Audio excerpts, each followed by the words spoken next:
Dear friends, this is a topic on the corporate war on the workers' rights, and it's a corporate war on the working class. And this war is being waged by Modi, the RSS, and the BJP in power. We have been seeing lots of people walking on the roads. We have seen the Vizag gas tragedy. 12 people died, hundreds injured, 2,000 admitted to hospital. In Aurangabad, 17 workers died on the railway tracks. In Uttar Pradesh, 25 workers died on the road, several, more than 40 injured. Supreme Court says they cannot stop migrant labor walking on roads. Central government says COVID-19 death rate is lesser than other countries.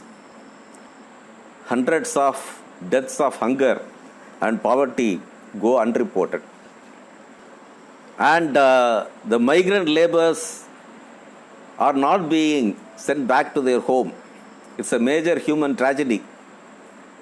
More than 141.9 million migrant labor has increased between 2001 and 2011 census.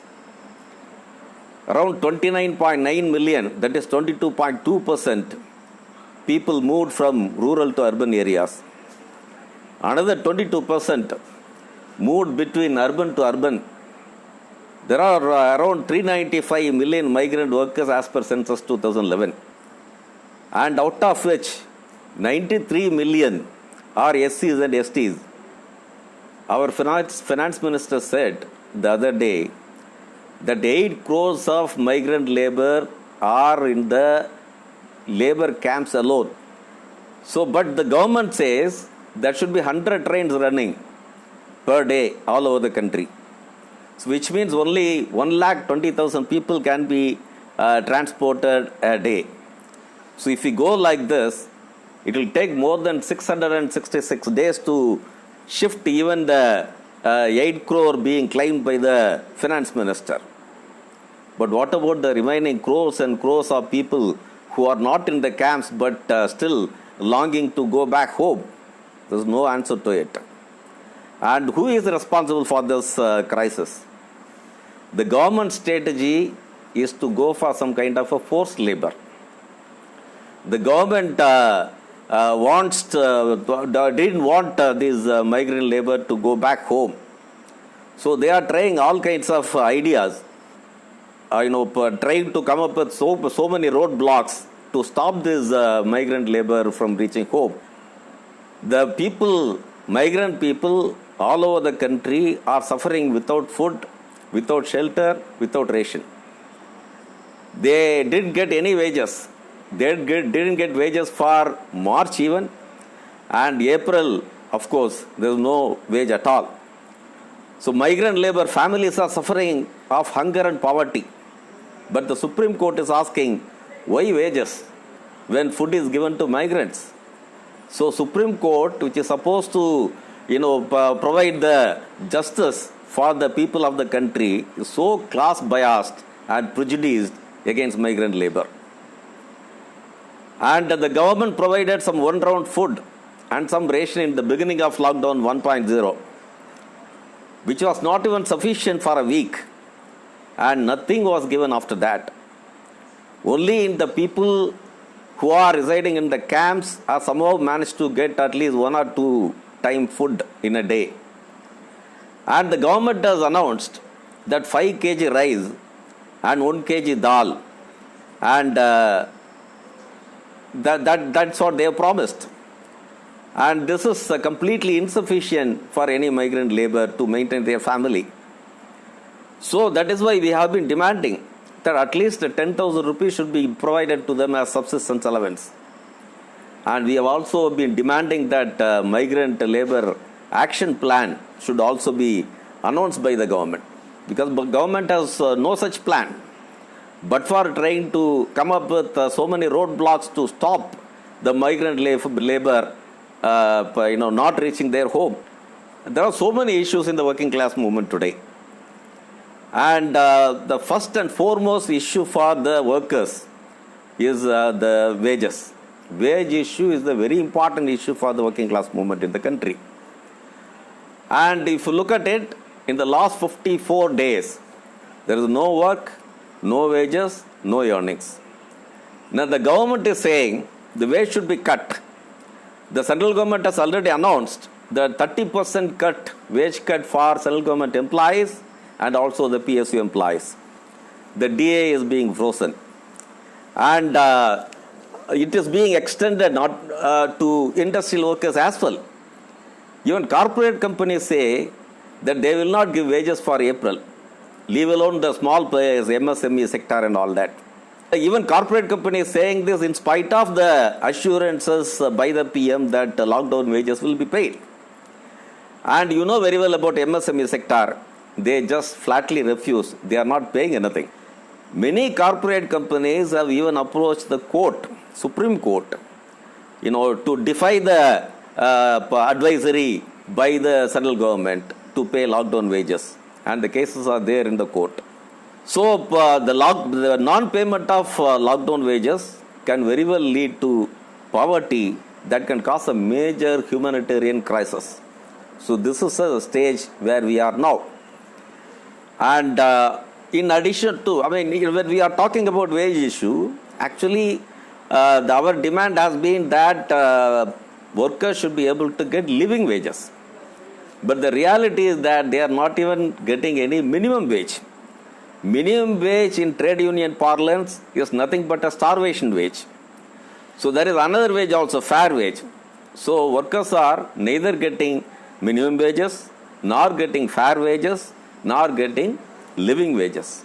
So this is the kind of situation we are in today. But the government is coming up with proposals to cut even the wages, starvation wages which the workers are getting today. And it is coming up with working out so many strategies to deny the wages for the workers. And the government has also come up with a plan of mass retrenchment.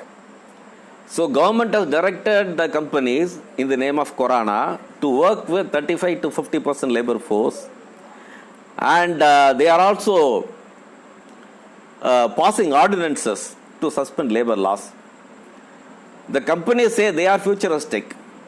What is their futuristic point of view? What is their futuristic perspective if you look at it? They are planning to reduce labor force by 35%. So the mass retrenchment has begun.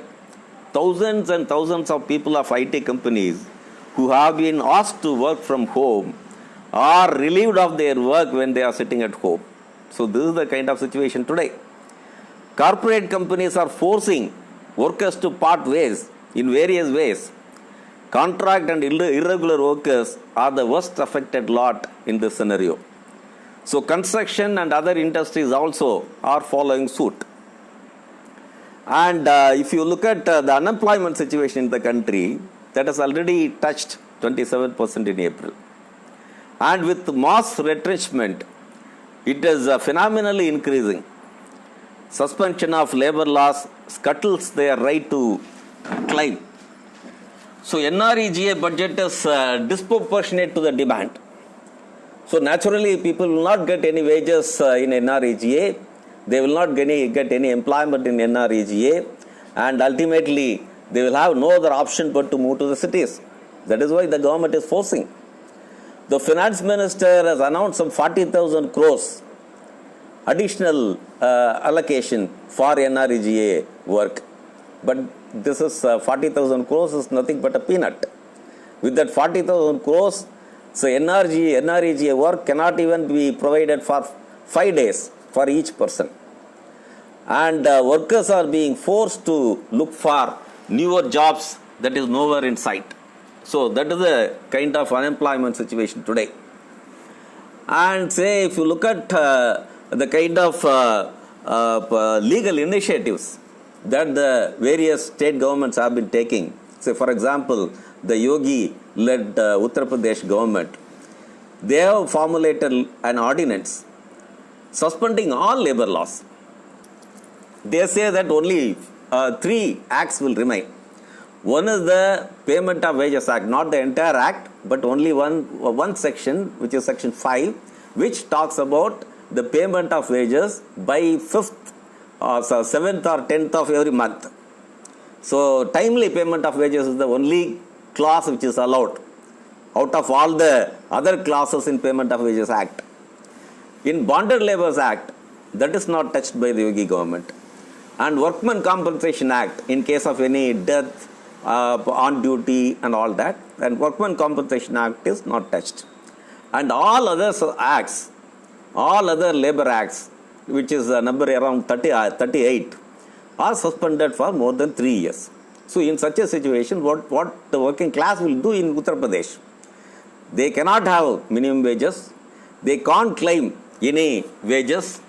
There's no bonus, no ESI, no PF, no gratuity, no regularization, no question of any license, no question of contract and other irregular workers, no grievance redressal mechanism, no conciliation mechanism. You cannot approach court, and unionization will be discouraged, and there won't be any recognition for the union. And the Labour Secretary of UP, he is coming to the court and he says that they have withdrawn the circular order which suggested 12-hour workday. It's a complete mockery of the court, because when an ordinance is passed suspending all labor laws, and there is no point in withdrawing one particular order which is talking only about 12 hours work, and it doesn't carry any meaning. So without withdrawing the ordinance, withdrawal of any other order is nothing but an eyewash. That is what the UP government has done in the court. And if you look at the situation in Gujarat and MP, Madhya Pradesh, it's all complete snatching of labor rights. Madhya Pradesh says that license for new industries within a day, and no law for 1,000 days for new companies, implying no inspection and repeat of Visakhapatnam-like tragedies. And they say that there is no need for renewal of licenses for 10 years. No inspection is needed. It's not only that no inspection is needed, but also that the companies can have some third-party inspectors. There is no government inspectors.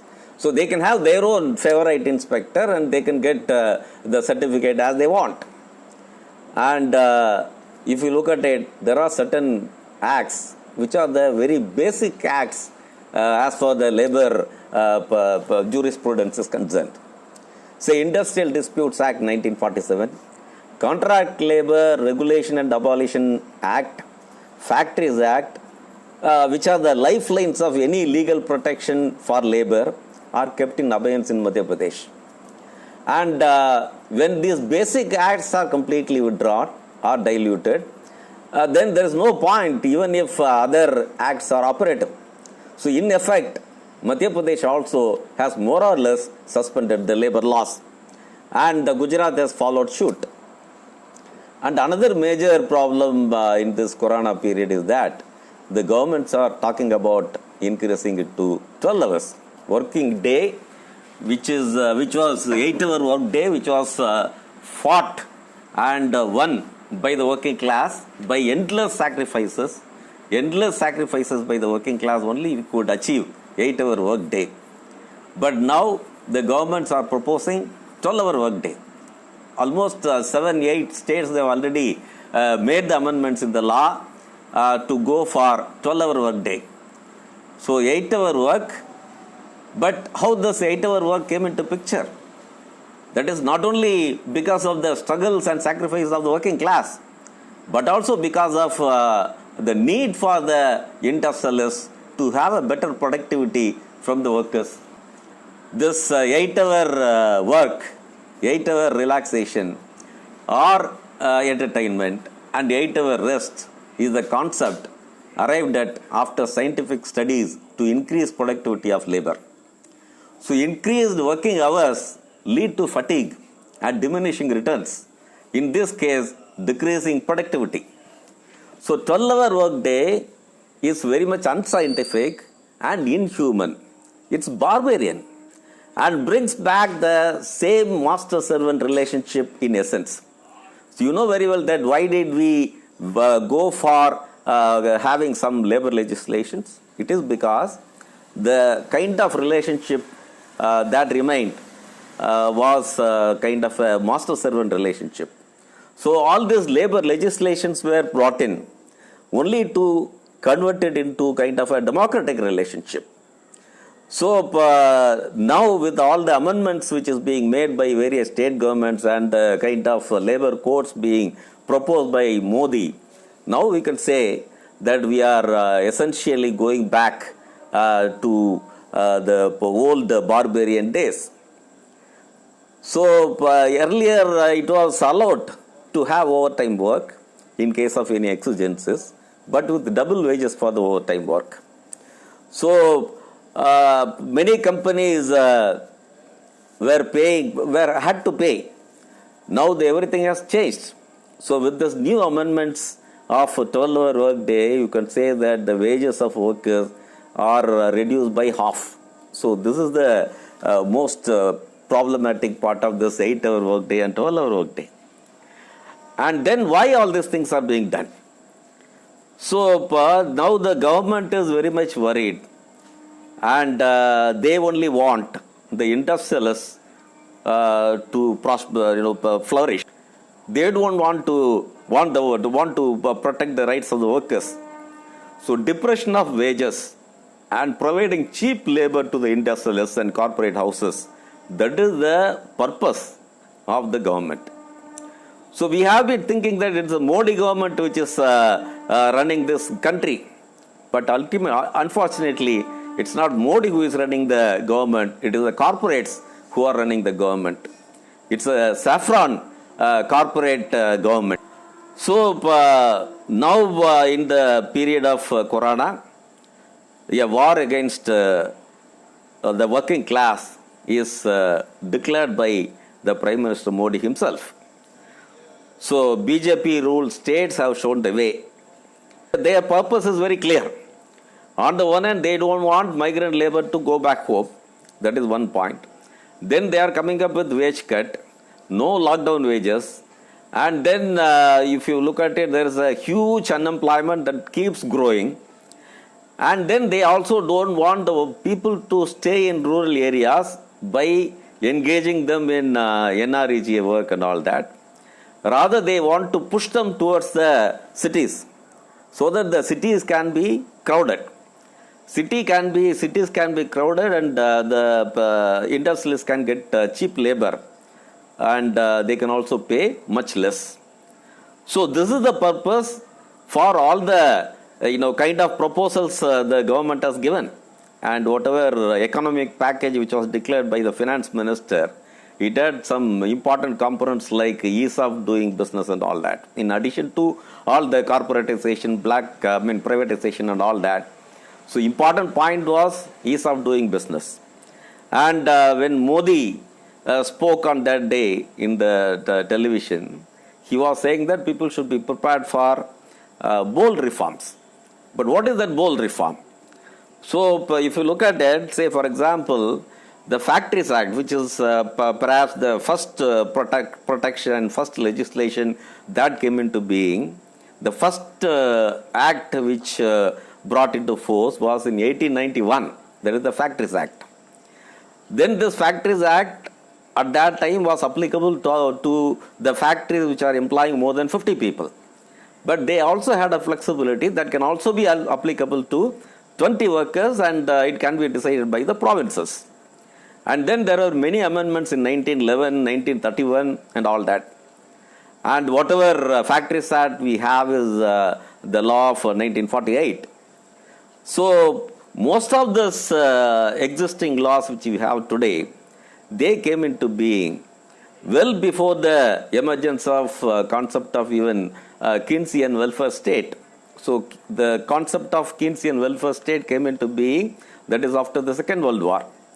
But all these laws came into picture much before that. The reason is that the labor laws redefined the relationship feudal relationship of master-servant to some kind of equal partners in production, and marked an industrial democracy and industrial justice, of course, of a bourgeois variety.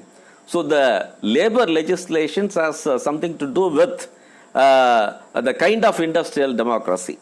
The present changes being sought by the governments are aimed at turning the wheel 150 years backwards.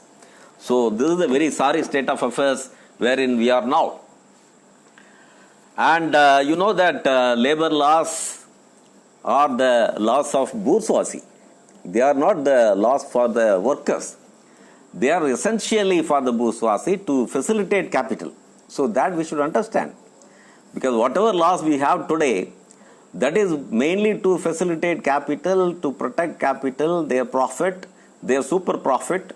That is the purpose for which these labor laws are there. But Modi government is finding even that bourgeois laws to be, problematic for them, and they want to get rid of all of them.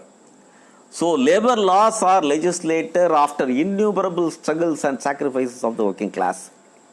So B.P. Wadia was punished for forming a union in 1920 in Bini and Carnatic Mill in Chennai. And Comrade Singaravela was exiled for hoisting the first May Day flag in Chennai. And all the union activities were completely prohibited. And against that, the people have fought. And then only we found that this Trade Unions Act 1926 was legislated. And even for that, people have to make endless sacrifices. And on the other hand, if you look at it, industrialists also need the labor laws to maintain industrial peace and harmony. And labor laws are meant for smoothing the objective and inherent contradictions between capital and labor at workplace. Because we should understand this relationship between capital and labor. Capital always is looking for increasing their profit. How can they increase the profit? They can increase the profit only by reducing the wages of the workers. So the struggle between the effort to increase the profit by reducing wages, this is a very kind of an inherent kind of a contradiction in any workplace. And workers are on the one side, and the industrialists are on the other side. So this contradiction is a very permanent kind of, perennial kind of a contradiction, and that goes forever. And as long as there is a company, as long as there is a workplace, this contradiction will remain. So labor laws are meant to protect the capital and profit. And let us be clear that that is not meant to protect labor. So only idea was to smoothen the contradiction. So it cannot be resolved by these laws. So these laws are meant only to not to resolve this contradiction, but to smoothen the contradiction and to establish some kind of a temporary peace and harmony in the industries. And these labor laws are meant to contain outbursts and anger of labor. Because when people don't have mechanism to redress their grievances, then naturally their outbursts becomes more intense and their anger is very acute. And also that these labor laws are meant to discipline some rogue employers. So, but as far as our Prime Minister is concerned, they don't differentiate between a rogue employer and better employer and all that. So they consider that all employers are one, and they actually are trying to make the country prosperous, and it is only the labor laws which are making the hurdles. So that is the only interpretation which is being given by the government, and they don't care for the welfare of the people. So naturally, the workers are being denied minimum wages, which are nothing but our starvation wages. And worst thing is that the denial is being legalized now. That is the worst thing. The denial of minimum wages is being legalized. There are Supreme Court judgments which said that if any company, any owner, any industrialist, if he is not able to pay the minimum wages, let him close down the factory and go away. This is not my own words. This is a judgment by the Supreme Court. But now there are legislations which say that you cannot even claim minimum wages. So we have reached that kind of a stage today. The long-standing demand of workers' movement for fair wages, living wages, reduction of working hours, etc. are being thrown to the winds. Increasing or protecting profits by increasing working hours, decreasing wages, resorting to mass retrenchment, creating mass unemployment for cheap labor is the strategy being adopted, and not by increasing production or productivity. Slavery and bondedness of workers are being institutionalized, not only institutionalized, but is also being legalized. The slavery being scripted in so-called modern India is not just a modern one, but a barbaric one that is essentially dependent on inhuman, intense exploitation based on non-economic coercion. So this is what we are witnessing today. And on the other hand, our Prime Minister talking about the self-reliant India. What is the self-reliance he is talking about? The self-reliant India just cannot be built based on dependence on foreign capital. Certainly not by scrapping labor laws to attract the capital from outside the country. For Modi, self-reliance is only a rhetoric. It doesn't really mean any self-reliance of the country and its own people. It's nothing but self-destruction and devastation. It's not self-reliance, which Modi is talking about. And if you look at it, why all these things are coming up? Is it to overcome the crisis that we face because of Corona? Definitely not. This is a particular scheme which the government already had. The Corona period and the Corona crisis is only being used as a ploy. It's only used as a reason and nothing else. Because if you look at the chain of events, it's not only the workers, and the government has a bigger plan, bigger design centering around Corona. So there is another debate whether this Corona spread, the scale of spread which we are witnessing today could have been contained and stopped. That's another thing. There are also opinions that it is because of the failure of the government it has spread so much and it keeps spreading. And even after lockdown 3, we are not able to bring back the normalcy in the country. So naturally, we can say that it's a failure of the government. But government doesn't want to accept it. Government wants to put the blame on others. So number one for them was Muslims. So stigmatizing Muslim was the strategy. It all began with well-orchestrated violence against anti-CAA, NRC, NPR protesters, particularly targeting Muslims in Delhi. While the entire world was fighting the COVID, the RSS people were killing the Muslims in Delhi. Then came the Tablighi Jamaat. That was blamed for the spread of Corona. And Muslims were made the symbols and carriers of COVID-19. Muslims were also chased in several states in the period following the announcement of lockdown 1.0. The corporate communal government, true to its form, discovered and projected an enemy in Muslims to conceal its own failure of fighting COVID-19. So that was the first strategy the Modi government adopted. The second strategy was stigmatizing Dalits and backwards. Overwhelming majority of migrant laborers are the poor, and mostly Dalits and backwards, the most downtrodden social sections in the society. And another major section, if you look at it, that is the frontline workers, particularly ASHA, Anganwadi, midday meal workers, housekeeping workers, sanitation workers, and all. They are mainly from Dalit and backward communities. But what they are being offered? In Tamil Nadu, if you look at it, one minister went and washed the feet of the sanitation worker. But the same minister is not willing to give the minimum wage to the same sanitation worker. So minimum wage in Tamil Nadu for sanitation worker is around 17,000 today, including the latest increase in DA. But the government is not paying 17,000 rupees. They are paying 7,000 rupees, 8,000 rupees, 9,000 rupees, nothing more than 9,000, 9,500. So instead of washing their feet, if the minister had got them the legally due minimum wages of 17,000 rupees, that would have been the major honor for the sanitation workers who are working for the working as a part of the fighting force against the COVID-19. So he didn't do that. So they only washed their feet and they didn't provide the minimum wages for these workers. I am talking about Tamil Nadu. And likewise, it's the same. It's a story everywhere, all over the country. The sanitation workers they are not even getting their minimum wages.